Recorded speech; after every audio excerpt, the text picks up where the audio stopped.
آپ پڑھ کر سنائیں ما اوحی الیک، جو آپ کی طرف وحی کیا گیا ہے، من کتاب ربک، تیرے رب کی کتاب میں سے جو آپ کی طرف وحی کیا گیا ہے انہیں پڑھ کر سنا دو۔ لا مبدل لکلماتہ، کہ اس کی کلمات کو اور اس کی باتوں کو کوئی تبدیل کرنے والا نہیں ہے۔ وَلَن تَجِدَ مِن دُونِهِ مُلْتَحَدًا، اور نہیں پاؤ گے تم اس کے سوا کوئی جائے پناہ، ملتحدہ پناہ کی جگہ۔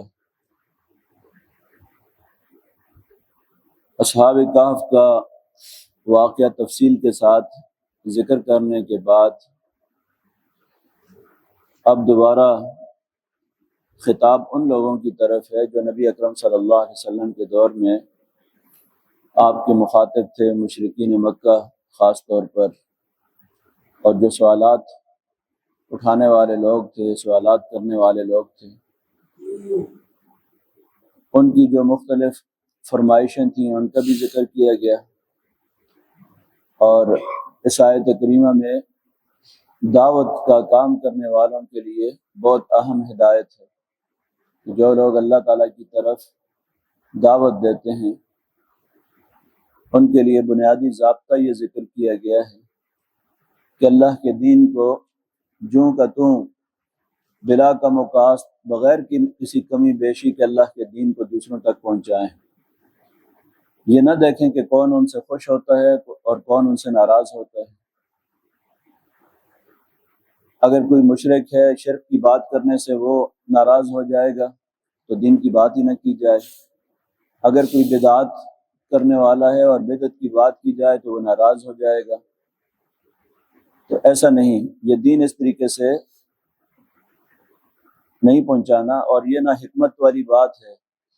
کہ کوئی آدمی یہ سمجھے کہ حکمت ہے، ابھی ہم شرک کی بات نہیں کرتے، ابھی بدعت کی بات نہیں کرتے، لوگ بدعت جائیں گے اس سے۔ اس لیے فرمایا وَاتْلُ مَا أُوحِیَ إِلَیْکَ، جو بھی آپ کی طرف وحی کیا گیا ہے، من کتاب ربک، آپ کے رب کی کتاب میں سے جو باتیں بھی، جو دین بھی آپ تک پہنچ چکا ہے اس کو بغیر کسی کمی بیشی کے اللہ کے دین کو دوسروں تک پہنچائیں۔ لا مبدل لکلمات، اللہ تعالیٰ کی کلمات کو، اس کی باتوں کو، اس کے کلام کو کوئی تبدیل کرنے والا نہیں ہے۔ اس کے اندر کوئی کمی بیشی نہیں کی جا سکتی کہ اللہ تعالیٰ کے دین کے اندر کوئی آدمی یہ سمجھے کہ چونکہ حکمت کا تقاضا یہ ہے کہ بدعات پر بات نہ کی جائے، شرک پہ بات نہ کی جائے، اور کمپرومائز کر کے چلیں، مصلحت کو دیکھیں، مصلحت کو دیکھنا چاہیے اور حکمت کو بھی دیکھنا چاہیے، موقع کی مناسبت سے بھی بات کرنی چاہیے، اور یہ بھی دیکھنے کی ضرورت ہے کہ کون سی بات پہلے اور کون سی بات بعد میں کرنی چاہیے۔ لیکن دین کو کسی حصے کو اس لیے چھوڑ دیا جائے کہ لوگ ناراض ہوتے ہوں تو یہ درست نہیں ہے اور یہ غلط طریقہ ہے۔ تو اس لیے فرمایا کہ اللہ تعالیٰ کی باتوں کے اندر کسی قسم کی کوئی تبدیلی نہیں کی جا سکتی۔ اور سورہ یونس کے اندر اس بات کو زیادہ وضاحت کے ساتھ بیان کیا گیا ہے کہ جہاں پر نبی اکرم صلی اللہ علیہ وسلم کو کہا کہ وَقَالَ الَّذِينَ لَا يَرْجُونَ لِقَاءَنَا ائْتِ بِقُرْآنٍ غَيْرِ هَٰذَا، کہ جو لوگ آخرت پر ایمان نہیں رکھتے وہ کہتے ہیں کہ اس قرآن کے علاوہ کوئی اور بات اگر کرو تو ہم ماننے کے لیے تیار ہیں۔ یہ جو ہمارے دین پر اتنی تنقید ہو رہی ہے، باپ دادا کے دین پر، یہ تو ہم برداشت نہیں کرتے۔ اگر اس قرآن کے علاوہ کوئی اور بات تم لے آؤ تو ہم مان لیں گے۔ لقاءنا بقرآن غیر او بدلہ، یا اس کے اندر کوئی تبدیلی کر لو۔ قل ما یکون لی ان ابدلہ من تلقاء نفسی، کہہ دیجئے کہ میرا تو یہ حق نہیں ہے، میرا اختیار ہی یہ نہیں ہے کہ میں اللہ کے کلام کے اندر کوئی تبدیلی کر لوں تمہاری خواہش کے مطابق، تمہاری مرضی کے مطابق، کہ کوئی سمجھوتا ہو جائے اور تم سمجھتے ہو کہ شرک پہ بات نہ ہو، ان خرافات پہ باتیں نہ ہوں، تو یہ میرے اختیار میں نہیں ہے۔ قرآن نے جہاں جہاں شرک کی تردید کی ہے، بدعات اور خرافات کی تردید کی ہے، وہ تو میں کروں گا۔ تو اللہ تعالیٰ کی کلام کے اندر کوئی تبدیلی کا مجاز نہیں ہے۔ تو یہ اصل میں یہ بات ان لوگوں تک پہنچانی مقصود تھی جو بار بار نبی صلی اللہ علیہ وسلم سے یہ مطالبے کرتے تھے وَدُّوا لَوْ تُدْهِنُوا فَيُدْهِنُونَ، یہ چاہتے ہیں کہ کوئی آپ نرمی کریں تو یہ بھی نرمی کریں، یہ اپنی اذیتوں کے اندر اور آپ کو تکلیف پہنچانے کے اندر جو آگے حد سے بڑھ رہے ہیں، یہ چاہتے ہیں کہ آپ نرمی کریں اور تو یہ بھی کچھ نرم رویہ اختیار کر لیں گے، لیکن فرمایا کہ لن تجد من دونہ ملتحدا، کہ آپ اللہ کے سوا کوئی جائے پناہ آپ کو نہیں ملے گی۔ اگر اللہ کے کلام کے اندر کوئی بھی اپنی طرف سے کمی بیشی کی تو پھر اللہ کی طرف سے کوئی جائے پناہ بھی نہیں ملے گی۔ اور اصحاب کہف کا واقعہ بیان کرنے کے بعد اس مناسبت سے یہ بات اس لیے بھی ذکر کی جا رہی ہے کہ دیکھیں اصحاب کہف نے ایمان پر کسی قسم کا کوئی کمپرومائز نہیں کیا، استقامت دکھائی، اور بڑے ظالم بادشاہ کے سامنے بھی کسی قسم کی نرمی نہیں دکھائی، اس نے کتنی بڑی استقامت دکھائی ہے۔ تو اللہ تعالیٰ کے باتوں کے اندر اس کے جو کلام ہے اور اس کا جو فیصلے ہیں، اس کا دین ہے، اس کے اندر کسی قسم کی تبدیلی کرنے کا کوئی شخص جو ہے وہ مجاز نہیں ہے، اور اگر کرے گا تو اس کو کوئی جائے پناہ نہیں ملے گی۔ اور جو استقامت دکھاتے ہیں اللہ تعالیٰ کیسے ان کو پناہ دیتا ہے اور کیسے ان کی نصرت کرتا ہے، جیسے کہ اصحاب کہف کی تھی۔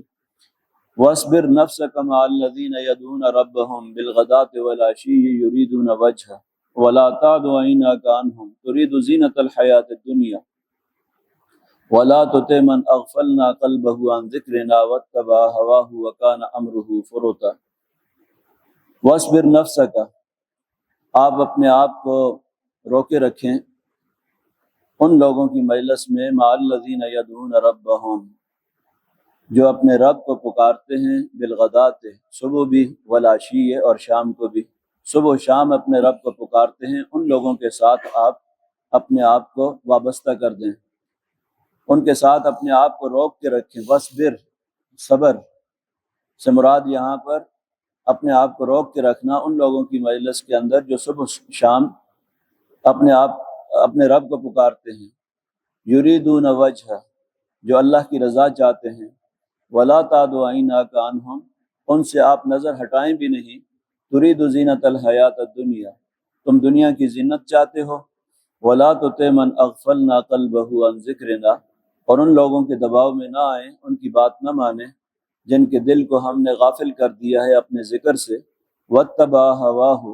اپنی خواہشات کے پیچھے چل پڑے ہیں، اپنی خواہشات کے بندے بن گئے ہیں، وکان امرہ فرطا، اور ان کا معاملہ حد سے نکل گیا ہے، حد سے تجاوز کر چکا ہے، بے اعتدالی کی زندگی گزارتے ہیں۔ اس آیت کریمہ میں جہاں صحابہ اکرام کی فضیلت بیان کی گئی ہے، اور ان صحابہ اکرام کی جو کہ معاشی لحاظ سے کمزور تھے، لیکن ان کی دو خصوصیات اس آیت کریمہ کے اندر ذکر کی گئی ہیں۔ الذین یدعون ربہم بالغداۃ والعشی، مخلص صحابہ اکرام کی پہلی خصوصیت یہ ذکر کی گئی کہ جو صبح و شام اپنے رب کو پکارتے ہیں، اور دوسری خصوصیت ان کی یہ ذکر کی گئی یریدون وجہ، جو اللہ کی رضا چاہتے ہیں، اخلاص اور عبادات کے اندر اللہ کے ساتھ تعلق، دو بڑی خصوصیات اس آیت کریمہ میں اللہ تبارک و تعالیٰ نے صحابہ اکرام کی ذکر کی ہے، اور ان کی مجلس میں نبی صلی اللہ علیہ وسلم کو بیٹھنے کا، ان کے ساتھ رہنے کا، ان کے ساتھ اٹھنا بیٹھنا اور ان کے ساتھ زیادہ وقت گزارنے کا حکم دیا گیا ہے کہ وہ مخلص صحابہ اکرام جو دن رات اللہ کو پکارتے ہیں اور اللہ کی رضا چاہتے ہیں، مخلص لوگ ہیں، اور ہر وقت اللہ تبارک و تعالیٰ کی عبادت کے اندر، اللہ کے دین کی دعوت دینے کے اندر لگے ہوتے ہیں۔ تو ولا تعد عیناک عنہم، آپ ان سے نظر ہٹائیں بھی نہیں، ہر وقت ان کے اوپر نظر رکھیں۔ کم مراد یہ ہے کہ کسی وقت جو ہے وہ ان کی ہر وقت ان کے ساتھ جو ہے وہ آپ نے رہنا ہے، اور ان سے دائیں بائیں نہ ہوں، اور ہر وقت جو ہے وہ ان کے ساتھ آپ رہیں، یعنی ان کے ساتھ مستقل رہنے کا حکم دیا گیا ہے۔ اس آیت کا شان نزول حضرت عبداللہ بن عباس رضی اللہ عنہ نے یہ بیان کیا کہ مشرکین مکہ خاص طور پر جو سردار تھے، جب نبی اکرم صلی اللہ علیہ وسلم ان کو دعوت دیتے تو وہ کہتے کہ آپ کے دائیں بائیں حضرت بلال رضی اللہ عنہ، حضرت عمار اور حضرت حباب رضی اللہ عنہ کی طرح کے جو غلام لوگ ہیں، کمزور قسم کے لوگ ہیں، تو ہم ان کی مجلس میں کیسے بیٹھ سکتے ہیں؟ ہم تو بڑے بااثر لوگ ہیں، سردار ہیں، ان چھوٹے لوگوں کی مجلس کے اندر ہم کیسے بیٹھ سکتے ہیں؟ اگر آپ ان کو اپنی مجلس سے الگ کر دیں، ہمارے لیے الگ مجلس کا انتظام کریں، وی آئی پی کلچر ہو، جس طرح آج کے دور کے اندر جس کو وی آئی پی کلچر کہتے ہیں، کہ یہ بااثر لوگ ہیں، چونکہ بڑے لوگ ہیں، ان کے لیے آپ الگ سے مجلس کا انتظام کریں تو ہم آپ کی بات سن سکتے ہیں، ورنہ ان کے ساتھ تو مجلس میں بیٹھ کر ہم ان کمزور لوگوں کے ساتھ، غلاموں کے ساتھ ہم کیسے بیٹھ سکتے ہیں؟ ہماری شان کے خلاف ہے۔ تو اللہ تعالیٰ نے حکم دیا وَاصْبِرْ نَفْسَكَ، آپ ان کے ساتھ ہی اپنے آپ کو روکے رکھیں، جو دن رات یہ بڑے قیمتی لوگ ہیں، یہ صاحب ایمان لوگ، یہ آپ کا اصل اثاثہ ہیں، اصل سرمایہ ہیں، ان کے ساتھ آپ اپنے آپ کو روکے رکھیں جو اللہ کی رضا چاہتے ہیں، اور ان سے نظر ہٹائیں تک بھی نہیں۔ یہ بہت قیمتی لوگ ہیں، یہ صاحب ایمان ہیں۔ ترید زینت الحیات الدنیا، کیا آپ دنیا کی زندگی چاہتے ہیں، دنیا کی زینت چاہتے ہیں؟ یعنی ایسے لوگوں کے بارے میں کہ جو لوگ بڑے اپنی ٹھاٹ باٹ کے اندر ہیں، سردار ہیں، اور یہ چاہتے ہیں کہ ہمیں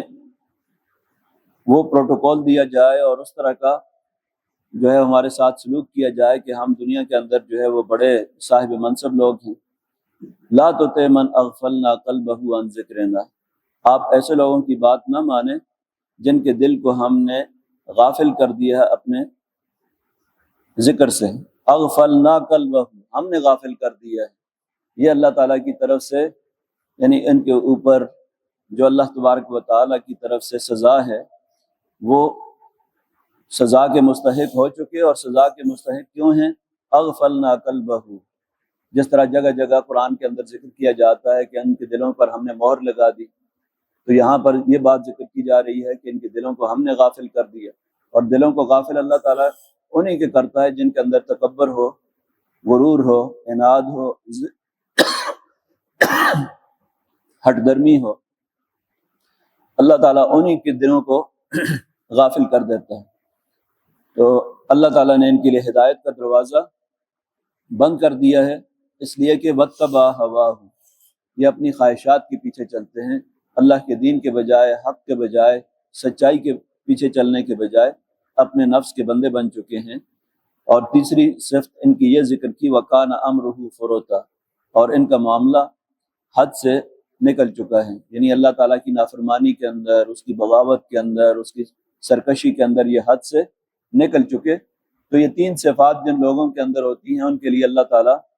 ہدایت کے دروازے بند کر دیتا ہے۔ جو بغاوت کے اندر حد سے بڑھ جائیں، اپنے نفس کے بندے بن جائیں، اور حق کو سننے کے باوجود جو ہے اس کی طرف اپنے مفادات کی وجہ سے یا ضد اور ہٹ درمی کی وجہ سے اس کو قبول کرنے کے لیے تیار نہ ہو، تو ایسے لوگوں کے بارے میں فرمایا لا تطع، ان کی بات نہ مانیں، ان لوگوں کے پیچھے نہ چلیں، اور ان کے دباؤ کے اندر آپ آ کر دین کے اندر کوئی بات ایسی نہ کریں کہ جس سے یہ خوش ہو جائیں اور آپ کے قریب ترین ساتھی جو صحابہ اکرام ہیں وہ ناراض ہو جائیں۔ تو وہ اصل میں آپ کا سرمایہ ہیں، اور اصل آپ کی دولت جو ہے وہ یہی لوگ ہیں۔ ان لوگوں کو اپنے ساتھ رکھیں اور ان کا خیال رکھیں زیادہ سے زیادہ، اور ان لوگوں کے پیچھے، عمراء کے پیچھے، بااثر طبقے کے پیچھے، کہ ظاہر نبی صلی اللہ علیہ وسلم کی خواہش تو یہ تھی کہ یہ بااثر طبقہ مسلمان ہو جائے گا تو اسلام کو تقویت پہنچے گی، یہ سردار اگر مسلمان ہو جائیں گے تو اسلام کے لیے رونق کا باعث، تقویت کا باعث اور قوت کا باعث بنیں گے۔ خواہش تو تھی آپ کی، لیکن کس قیمت پر؟ یہ نہیں کہ آپ نے ان کو الگ سے جو ہے خصوصی ان کے لیے انتظام کرنا ہے اور صحابہ اکرام کو اپنی مجلس میں اٹھا دیں۔ ان کے یہ جو مطالبات ہیں ان کو آپ نہ مانیں، اس طرح کے مطالبات کو آپ نے نہیں ماننا ہے، اور اس طرح کے مطالبات جو ہے اس سے منع کیا گیا۔ ظاہر ہے یہ ہدایات ہر اس شخص کے لیے ہیں جو قیامت تک دعوت دین کا کام کرنے والا ہے، کہ کسی کو محض اس لیے حقیر نہ سمجھے کہ اس کے پاس تو مال و دولت نہیں ہے، یہ کمزور طبقے سے تعلق رکھتا ہے اور اس کی کوئی حیثیت نہیں ہے دنیاوی لحاظ سے، اور ایسے لوگوں کے پیچھے پڑا رہے جو زیادہ بااثر ہیں اور زیادہ منصب والے لوگ ہیں کہ یہ لوگ اسلام قبول کر لیں گے تو اسلام کو تقویت پہنچے گی۔ تو یہ جو چیزیں ہیں کہ کن کو اہمیت دینی ہے اور کن کو اہمیت نہیں دینی،